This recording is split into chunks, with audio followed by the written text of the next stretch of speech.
Olá pessoal da Placar TV, de volta com mais um vídeo do Campeonato Brasileiro para destacar a vitória retumbante do Mirassol diante do Santos por 3-0 no interior de São Paulo, neste sábado à noite.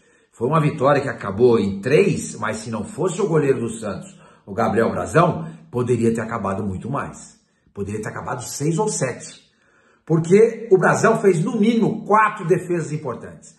4 defesas importantes.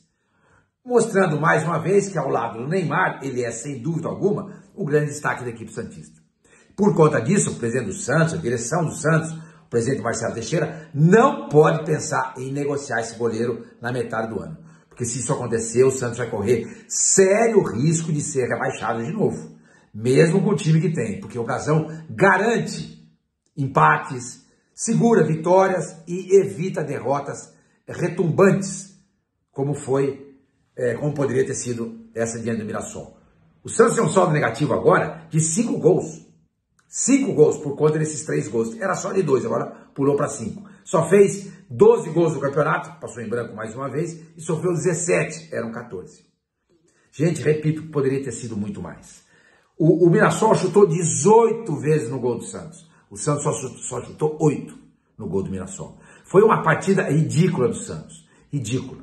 Em contrapartida, o Mirassol fez um grande jogo. Um grande jogo. Se impôs desde o começo do jogo.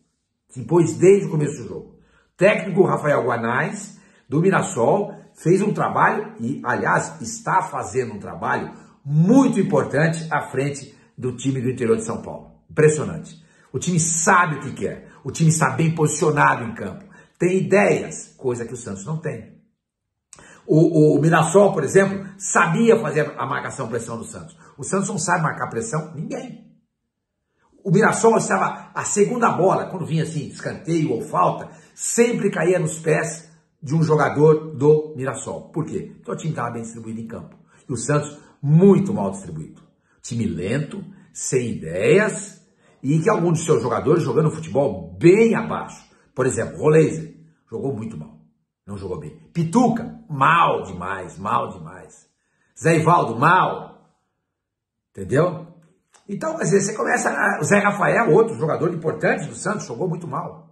Mas o grande responsável por essa derrota, eu vou dizer para vocês quem é. O técnico Kleber Xavier. O Vicente Matheus era presidente do Corinthians na década de 1970, 60 também. Folclórico, eu conheci o seu Vicente, era uma pessoa boníssima. Ele dizia o seguinte: técnico não ganha jogo, mas perde. Ele sempre dizia isso.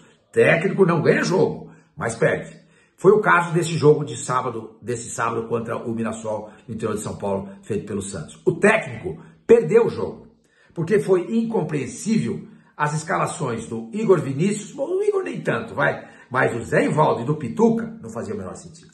Menor sentido. Não fez menor sentido mexer no time que tinha vencido o Flamengo por 1-0 na última quarta-feira na Vila Belmiro.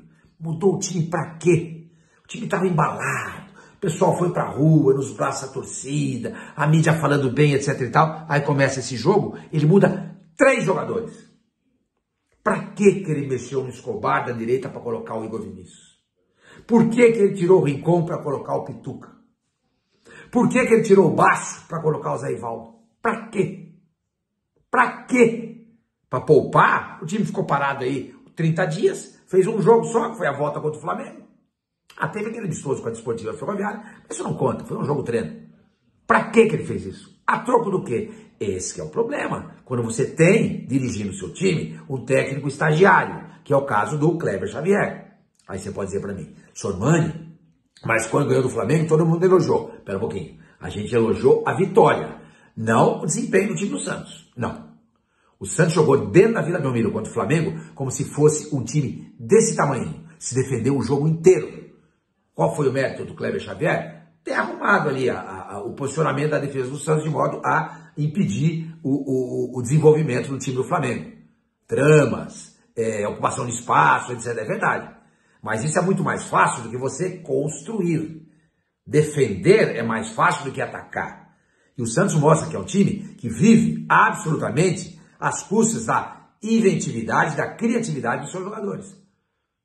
Como o Neymar, por exemplo, fez aquela jogada genial diante do Flamengo e fez o gol. Foi o gol que o Santos fez. Se defendeu contra o Flamengo e achou o gol da vitória no contra-ataque. Mas não jogou bem. O Flamengo teve 74% de posse de bola naquele jogo dentro da Vila Belmiro, vocês lembram? Então, gente, é isso aí. É isso aí. O Santos tá realmente... Eu estava muito entusiasmado com aquela vitória diante do Flamengo. Achava que o Santos podia brigar lá em cima, mas um time que oscila do jeito que ele oscilou, sendo derrotado de maneira incontestável pelo Mirassol por 3-0, não tem futuro no campeonato. Vai brigar ali na melhor das hipóteses, meio de tabela. Se continuar desse jeito. Agora, tem perspectiva de melhorar? O Santos não me dá certeza nenhuma. A única certeza que o Santos me dá é que ele consegue sempre estragar o final de semana do seu torcedor. Nos vemos.